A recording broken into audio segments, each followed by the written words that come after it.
Salgare, director of Salgare physics classes. Okay, so I think in the last lecture we have discussed that SHM. In that SHM we have seen periodic motion, oscillatory motion, after that simple harmonic motion in detail, after that differential equation of SHM. Okay, then acceleration, velocity and displacement of a particle performing SHM.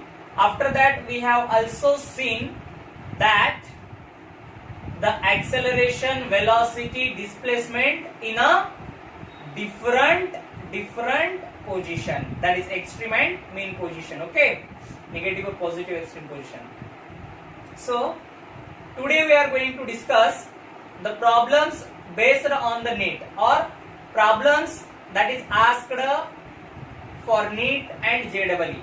Okay, NEET और JEE में पूछे वाले जो problem है वो आज देखने वाले हैं.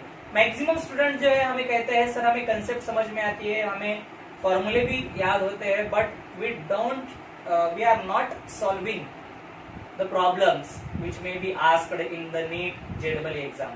सो आज हम जो है वो नीट में पूछे वाला एक प्रॉब्लम है और JEE में पूछे वाला एक प्रॉब्लम है. I think everyone knows that JEE is tough than NEET. NEET से थोड़े से हार्ड जो क्वेश्चन है वो JEE में पूछते हैं और नीट में है as compare to JEE that is easy question. So आज नीट में पूछे वाला और JEE में पूछे वाला एक प्रॉब्लम लेते हैं.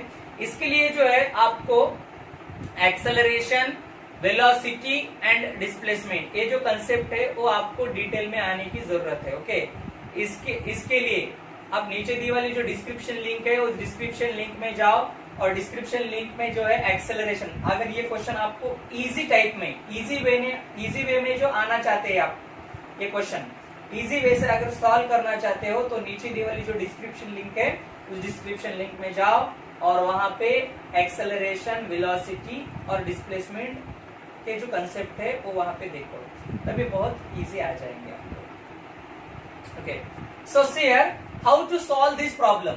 ओके, ये प्रॉब्लम कैसे सॉल्व कर सकते हैं? वेरी इजी, बहुत इजी है ये प्रॉब्लम सॉल्व करना. Okay, so see here first read the problem carefully. जितना बड़ा प्रॉब्लम होता है उतना इजी होता है सॉल्व करने के लिए, because they are given all the things. बहुत सारी चीजें वहां पे दे चुके थे वो. ओके, देते हैं वो, right? So that's why read the problem carefully. Problem आपको केयरफुली रीड करना पड़ेगा for solving, for getting a good marks. Good marks आने के लिए प्रॉब्लम आपको सॉल्व करना पड़ेगा.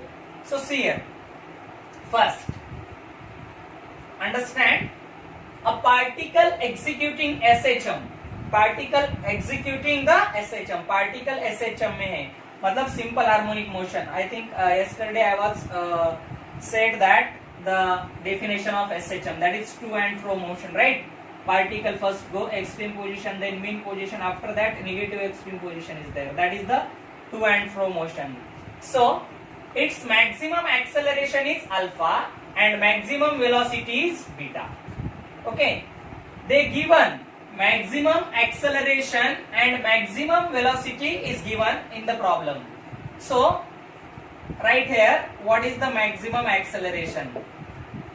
अगर आप एग्जाम में सॉल्व कर रहे हो, नीट का एग्जाम है, उस एग्जाम में वहीं पे क्या करने का, मैक्सिमम एक्सेलरेशन और मैक्सिमम वेलोसिटी ऐसे नोट करने का. दैट इज मैक्सिमम एक्सेलरेशन हम क्या बोलेंगे, ए मैक्स बोलेंगे हम इसको. Okay, A max is what, alpha, and maximum velocity is what, maximum velocity is Vmax. Okay, that is beta. And after that what they ask, the time period, then the time period of vibration will be, vibration मतलब oscillation, oscillation मतलब SHM, vibration मतलब time period निकालने का है आपको. What is given, maximum acceleration and maximum velocity. यहाँ पे maximum acceleration और maximum velocity दी वाली है, right? So whatever you know about maximum acceleration and maximum velocity, then write that. First of all write that whatever you know. Yes, क्या मालूम है आपको? maximum acceleration is what? I think maximum acceleration is a omega square, where a is the amplitude, omega square is the omega is the angular velocity, right? And after that what is the maximum velocity? maximum velocity के लिए कौन सा formula है? Vmax, that is a omega, right? So that is the maximum acceleration, this one is the maximum velocity is there. So ये maximum acceleration और maximum velocity को दे चुके हैं यहाँ पे, right? तो इसका यूज करके हमें टाइम पीरियड निकालने का है. Okay, amplitude, I think amplitude is not necessary for time. Okay, but angular velocity, yes, remember it. yes, definitely there will be an relation between time period and angular velocity. Time period और angular velocity का relation है. क्या है? I think everyone knows that t is equals to 2 pi by omega. मतलब if you know the omega, angular velocity अगर आपको मालूम है तो टाइम पीरियड आपको इजी वे से निकालने आएगा, right? So that's why a max and a omega. So हम क्या करेंगे यहाँ पे, ओमेगा की वैल्यू निकालने के लिए हमको क्या करना पड़ेगा? यहाँ पे देखो, a omega square and a omega. If you divide this two equation, ये दो इक्वेशन को आपने डिवाइड कर दिया, you know the a max मालूम है आपको, v max भी मालूम है. If you divide this one, a get cancel, omega square जो है स्क्वायर वाला टर्म और ओमेगा कैंसिल हो जाएगा, बचेगा क्या? ओमेगा यहाँ पे बच जाएगा. And if you know the omega, then definitely you will find the time period very easily. So see here, I will divide this two equation. If I divide this two equation, ये two equation को हमने अगर divide कर दिया तो क्या हो जाएगा? a max क्या है हमारे पास? Alpha is a max, so a omega square. After that v max क्या है हमारे पास? Beta is v max. Then a omega is there, a get cancel, omega square omega get cancel. So that's why omega is equals to alpha by beta. Omega क्या हो गया यहाँ पे? Alpha by beta is the omega. Okay, alpha by beta is the omega. So if you know the omega, अगर आपको omega मालूम है तो definitely will find the time period, because the relation between time period and angular velocity is what? t is equals to 2 pi by omega. Are you getting my point? So t is equals to 2 pi by, what is omega? That is alpha by beta. Okay, then t equals to 2 pi, denominator का denominator क्या होता है? Numerator. That is 2 pi beta upon alpha. So this is the time period of the given question. I think that is option number first. ये option number first जो है इसका time period है. Are you getting my point? So that is very easy. खाली आपको question जो है वो केयरफुली अंडरस्टैंड करना पड़ेगा, और केयरफुली अंडरस्टैंड होने के बाद क्या करना पड़ेगा? यस, केयरफुली अंडरस्टैंड होने के बाद उसको नोट डाउन करना पड़ेगा. मैक्सिमम एक्सेलरेशन क्या है उसके बारे में जो कुछ जानते हैं वहां पे लिखना पड़ेगा आपको. यस, गिवन डाटा लिखने के बाद ये लिख दिया हमने, तो या आफ्टर दैट इक्वेशन, मतलब जो कुछ चाहिए हमें उसके लिए क्या करना होता है, यहाँ पे डिवीजन करना पड़ेगा. सो डिवीजन करने के बाद ओमेगा मिल जाएगा आपको. ओमेगा मिलने के बाद t is equals to 2 pi beta by alpha. So that is very easy way to getting a question from NEET में ये क्वेश्चन आ चुका है इस तरीके से. मतलब मैक्सिमम एक्सेलरेशन और मैक्सिमम वेलोसिटी पूछने वाले क्वेश्चन बहुत सारे आपको नीट में पूछेंगे. सो अंडरस्टैंड इट, मतलब ये अंडरस्टैंड कर लो, very easy. Okay, note down this, pause कर लो और लिख लो इसको. बहुत सिंपल क्वेश्चन है. इस तरीके से मतलब आपकी जो कोई भी प्रॉब्लम है नीट में आए वाले, मुझे व्हाट्सअप कर सकते हो. My WhatsApp number is what? 9527903509 is my WhatsApp number. I think I was given that. Okay. और दूसरी बात क्या है? Don't fear, मतलब फियर मत करो इसका। इस क्वेश्चन जो ये बहुत इजी रहते हैं, खाली आपको क्वेश्चन महत्वपूर्ण है कि आप पढ़ते कैसे हो, रीड कैसे करते हो, दैट इज इम्पोर्टेंट। ओके, इस तरीके से अलग कौन से क्वेश्चन होंगे और जिसको क्वेश्चन लगेंगे ऐसे इस टाइप के, तो मुझे व्हाट्सएप करो, मैं आपको सेंड कर दूंगा। Okay, those question which may be asked for NEET and JEE exam. Okay, I think this one is over. After that will see that JEE question. ये क्वेश्चन थोड़ा सा कॉम्प्लिकेटेड है as compare to this question. ये question से थोड़ा सा complicated question है। Okay,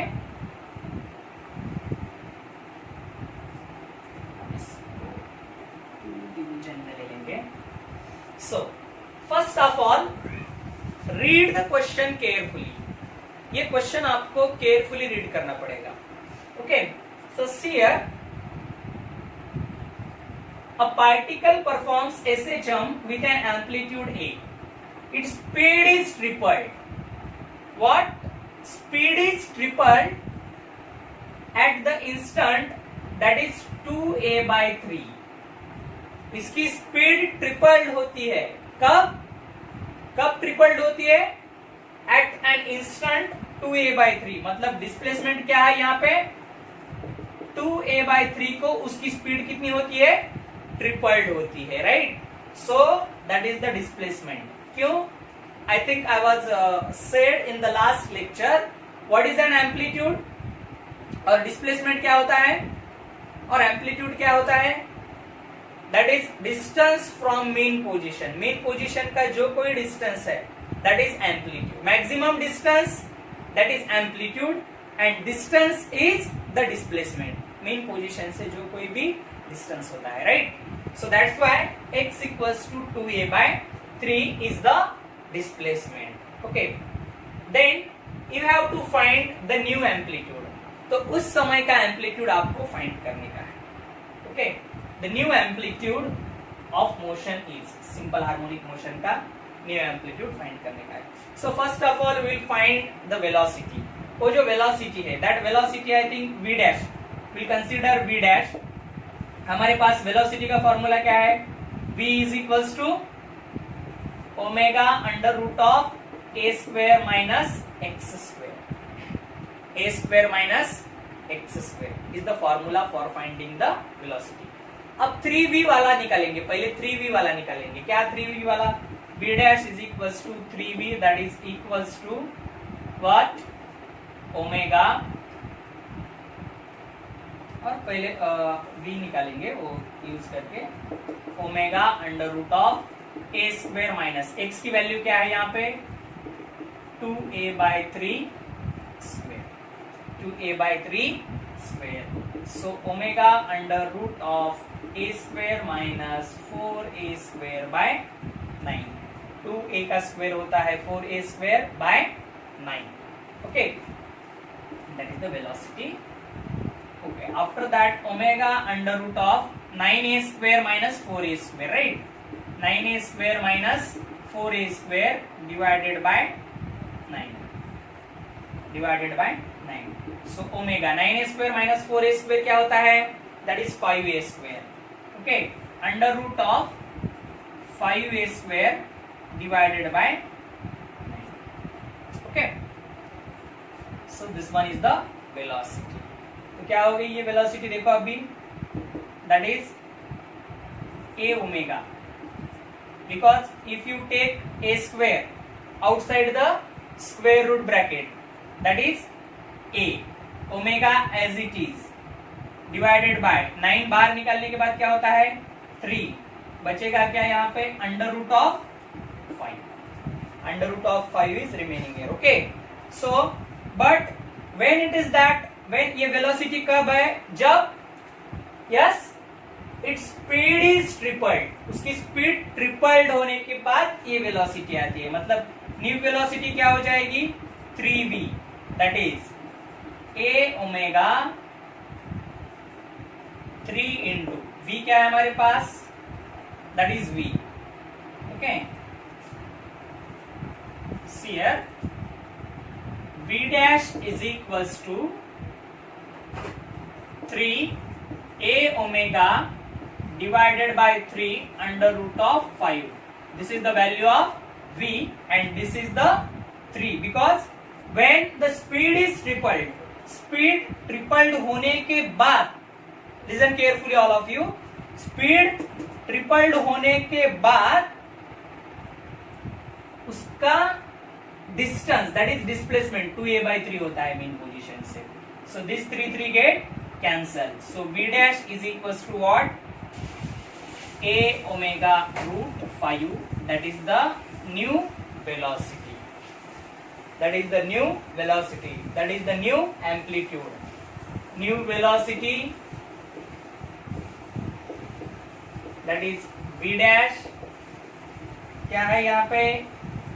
A omega root 5. After that new amplitude जो है वो हमें find करने का है. We'll consider a dash and after that displacement. I think that displacement is given. What is the displacement? That displacement is 2a by 3. So ये सब चीजें हमें यहाँ पे मिल चुकी है. खाली हमें जो है वो नया एम्पलीट्यूड फाइंड करने का है. Which amplitude? New amplitude. Okay. When the velocity is a omega under root 5. जब velocity कितनी होती है? a omega under root 5 होने के बाद हमें एम्पलीट्यूड फाइंड करने का है. जबकि डिस्प्लेसमेंट 2a by 3 है. डिस्प्लेसमेंट कितना है? 2a by 3. Let's start. Okay. See here. I think everyone knows that the formula for finding the velocity. If you don't know, then if you see the description link, that in that description link I was given that what I was given, the link to find the velocity, acceleration and displacement. How to find? Okay. So see that. So new velocity v dash is given by omega under root of a square minus x square. The new amplitude is a dash that we have to find. ये हमें find करने का है. Omega as it is x, हमें मालूम है क्या है x यहाँ पे, that x is 2a by 3. So v dash is equals to omega under root of a dash square minus x square. Because we want to find the new amplitude. क्या find करने का है हमें? New amplitude find करने का है. So see here, listen carefully all of you. v dash, what is v dash? v dash क्या है यहाँ पे? a omega root 5, then omega under root of a dash square minus what is x? That is 2a by 3 square. 2a by 3 square. Omega omega get cancel. But I want to find a dash and that a dash is given in the square root. So what we have to do? We have to square it. अगर ये square root में है तो क्या करना पड़ेगा हमें? Taking square on both side. दोनों साइड में हमें square लेना पड़ेगा. तो क्या होगा ये? a under root 5 square that is equals to a dash square minus 4a square by 9. 4a square by 9. Then this is 5a square, that is a dash square minus 4a square by 9. 4a square by 9.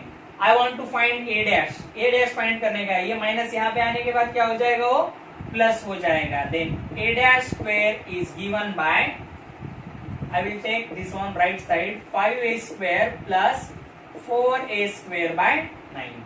If you add this, अगर हम इसको add करते हैं तो क्या होता है? 9 into 5 45. 45 plus 4 49, right? So 49a square by 9. That is the a dash square. क्या है ये? a dash square है. तो क्या हो जाएगा यहाँ पे? a dash क्या हो जाएगा? What is a dash? Taking square root on both side, ये square है यहाँ पे. 49 का square root क्या होता है? Yes, I think the square root of 49 is 7. a square का a और 9 का क्या हो जाएगा? 3. That is the amplitude. Which amplitude? The new amplitude. ये न्यू एम्पलीट्यूड हो गया। किसका न्यू एम्पलीट्यूड हो गया? Yes, for this question if the displacement is 2a/3 from mean position. Are you getting my point? This one is the JEE question, this one is the NEET question. Okay, thank you so much all of you. If you watch this video, अगर आपने ये video देखा है तो thanks करूंगा मैं आप सब लोगों को। ओके, नेक्स्ट वीडियो में हम देखेंगे graphical representation, energies, okay, and after that spring pendulum and simple pendulum. उसके बाद ही हम ऐसे क्वेश्चन लेने वाले हैं। अगर किसी को क्वेश्चन की जरूरत है तो मुझे व्हाट्सअप करो, हम क्वेश्चन प्रोवाइड करेंगे, उसके साथ उसके सॉल्यूशन भी प्रोवाइड करेंगे। This is the simple way to solve the problem for NEET and JEE. NEET और जेईई की प्रॉब्लम सॉल्व करने की वेरी सिंपल मेथड है। Okay, take this. Thank you.